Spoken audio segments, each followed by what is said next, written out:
सत्यराम दादू दयाल जी महाराज निष्काम प्रतिव्रता के अंग का निरूपण कर रहे हैं और निष्काम प्रतिव्रता का निरूपण करते हुए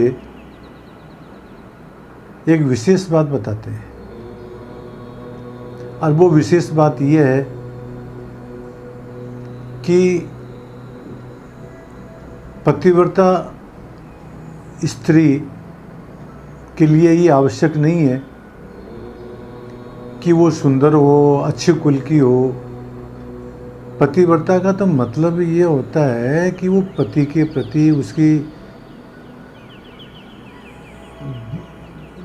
प्रति उसका प्रेम रहे। सुंदरता होने से भी कोई मतलब नहीं है। पति के प्रति प्रेम, पति के प्रति सेवा यदि है तो वो पतिव्रता है। वही बात दादू जी महाराज इस साखी में कहते हैं कि नीच ऊंच कुल सुंदरी सेवा सारी होय, सोई सुहागन कीजिए रूपन पीजे धोय। वाह। जैसे संसार के अंदर चाहे स्त्री नीच कुल की हो, चाहे ऊंच कुल की हो, चाहे सुंदर हो,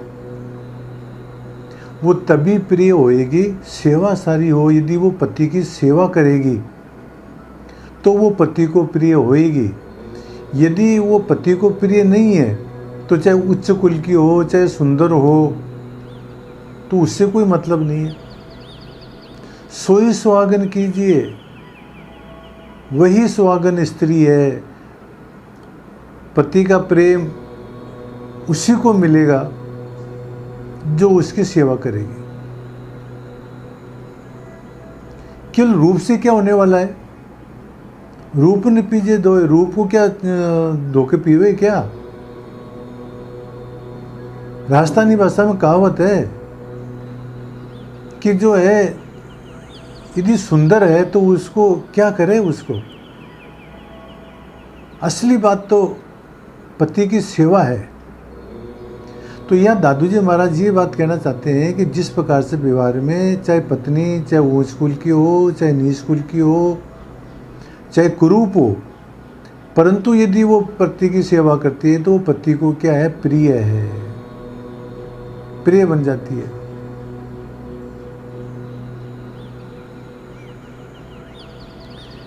इसी प्रकार से परमार्थ में भक्त के लिए ये आवश्यक नहीं है कि वो ऊंच कुल का हो या नीच कुल का हो, चाहे सुंदर हो चाहे असुंदर हो।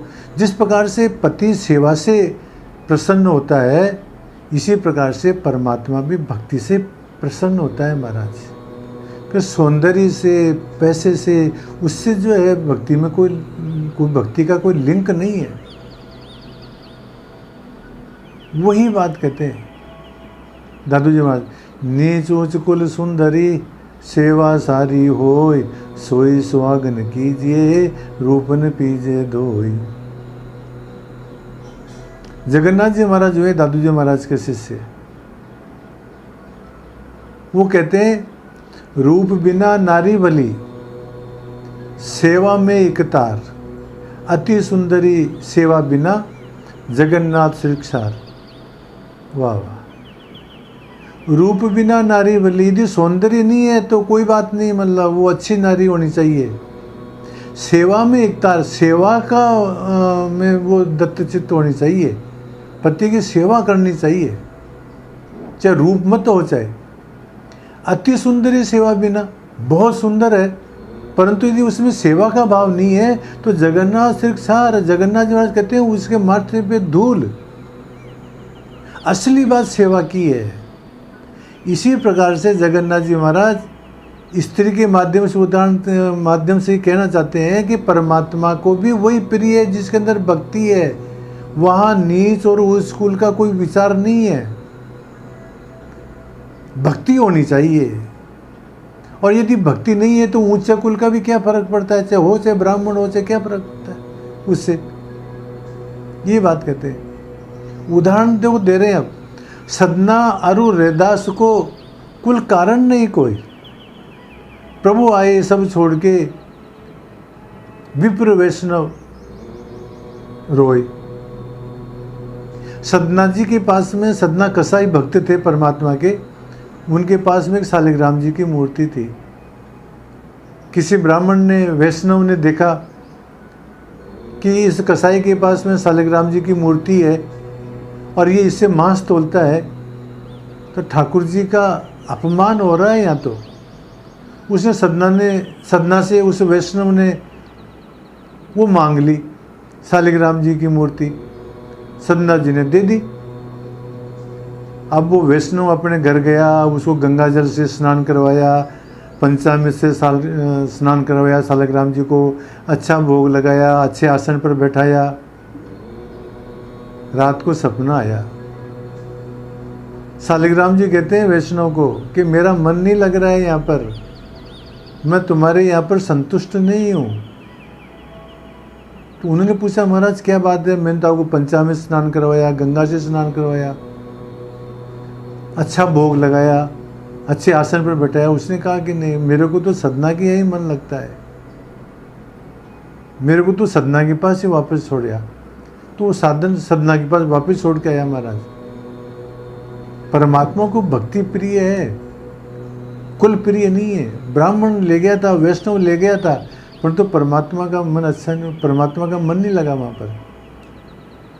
इसी प्रकार से रैदास जी की बात आती है कि रैदास जी जो है शालिग्राम जी की पूजा करते। ब्राह्मणों ने विरोध किया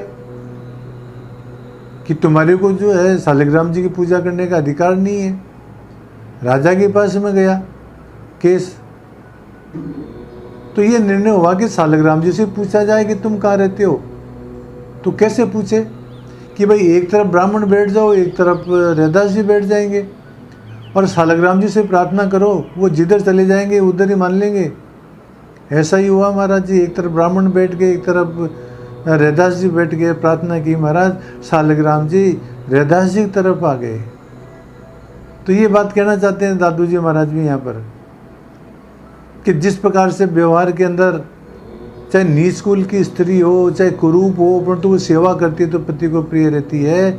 इसी प्रकार से दादू जी महाराज कहते हैं कि भगवान को नीच कुल और ऊंच कुल से कोई मतलब नहीं है, भक्ति प्रियो माधव है, उनको तो भक्ति प्रिय है महाराज। देखो और उदाहरण देते हैं, व्याध से आचरणम, व्याध का क्या आचरण था? व्याध तो जो हिंसा करता था। ध्रुव से वयो, ध्रुव की क्या उम्र थी? छोटी उम्र का ही था। विद्या गजेंद्र से का, गजेंद्र के पास में कौन सी विद्या थी? कुब्जा किम नाम रूपम अधिकम, कुब्जा का क्या तो नाम और क्या सौंदर्य उसके पास में। कुबड़ी थी, नाम भी कुब्जा था, कोई सुंदर नहीं थी। किम तत् सुदामनो धनम, सुदामा के पास में कौन सा धन था? लाइक गरीब आदमी था। कावा जाति विदुरस्य, विदुर की कौन सी जाति थी महाराज? वो तो दासी पुत्र थे। यादव पते रुग्र से किम पौरुषम, उग्रसेन के पास में कौन सा पौरुष था महाराज? उसका लड़का ही उसको जेल में बंद कर दिया था उसको। भक्त्या तुष्यति केवलम न तो गुणई, भक्ति प्रियो माधव है। माधव तो खाली भक्ति प्रिय है महाराज, वो भक्ति से संतुष्ट होता है। वो जो है मतलब विद्या से, वो आयु से, वो जाति से, वो कर्म से, वो गुणों से प्रिय नहीं होता महाराज। जिसके मन में भक्ति है उसी को जो है, उसी से वो प्रसन्न होते हैं महाराज परमात्मा। तो इसलिए जो है रूप न पीजे दोए, रूप का क्या करेंगे? भक्ति होनी चाहिए। जिसके अंदर भक्ति है महाराज वो ही सुहागन है, जिसके अंदर सेवा है वो ही सुहागन स्त्री है। ये बात कहना चाहते हैं दादू जी महाराज साखी के माध्यम से। नीच ऊंच कुल सुंदरी सेवा सारी होय, सोई सुहागन कीजिए रूप न पीजे धोए। और कहते हैं आगे दादू जी महाराज कि जब तन मन सौंप्या राम को, तासन का व्यभिचार, सहजशील संतोष सत प्रेम भक्ति ले सार। जब तन मन सौंप्या राम को, जब साधक ने, जब भक्त ने, जब सेवक ने परमात्मा को अपना तन और मन समर्पित कर दिया, अपने आप को परमात्मा के समर्पित कर दिया। तो तासन का व्यभिचार का तात्पर्य है कि जब अपने आप को जब परमात्मा के जब समर्पित कर दिया तो फिर माया शक्ति से उसे क्या काम। अर्थात जिसने अपने आप को परमात्मा के समर्पित कर दिया वो माया की आसक्ति से छूट गया। वो माया की आसक्ति नहीं करता है महाराज। कहने का तात्पर्य ये है महाराज, जो परमात्मा का अनन्य भक्त है वो अन्य देवी देवताओं की पूजा नहीं करता है। वो व्यभिचारी भक्ति कहलाती है कि सारी देवी देवताओं को पूजे। जिसने एक अपने इष्ट के प्रति समर्पित हो गया तो और देवी देवताओं से भी उसको क्या मतलब है। जिसने अपना तन और मन परमात्मा को समर्पित कर दिया उसको जो है मतलब माया की आसक्ति से क्या मतलब है। वो तो क्या करता है, जिसने अपने आप को परमात्मा में समर्पित कर दिया वो तो सहज शील संतोष सत्य प्रेम भक्ति ये लय आदि के सार को ही ग्रहण करता है महाराज। वो जो है व्यभिचारी भक्ति नहीं करता। व्यभिचारी भक्ति का मतलब अनेक देवी देवताओं को पूजना। जो परमात्मा का भक्त होता है वो तो अनन्य भक्त होता है, वो तो एक को ही मानता है महाराज। और वो एक में सब कुछ आ गया महाराज। सब आया उस एक में, डाल पान फल फूल दादू पीछे क्या रहा जब निज पकड़िया मूल। जब परमात्मा को पकड़ लिया, निर्गुण निराकार को पकड़ लिया तो सब उसमें आ गए महाराज। इसलिए एक परमात्मा की पूजा करने के बाद में और देवी देवताओं की आवश्यकता नहीं है। तो दादू जी महाराज इन साखियों बताते हैं आज की साखियों के अंदर कि भक्ति प्रियो माधव है। माधव को तो भक्ति प्रिय है। नीच ऊंच कुल धन ये इससे कोई मतलब नहीं है। और जिसने परमात्मा का वर्ण कर लिया वो माया की आसक्ति में नहीं पड़ता है। वो अन्य देवी देवताओं की पूजा नहीं करता है। ये बात दादू जी महाराज इन साखियों में बताते हैं। सत्य राम।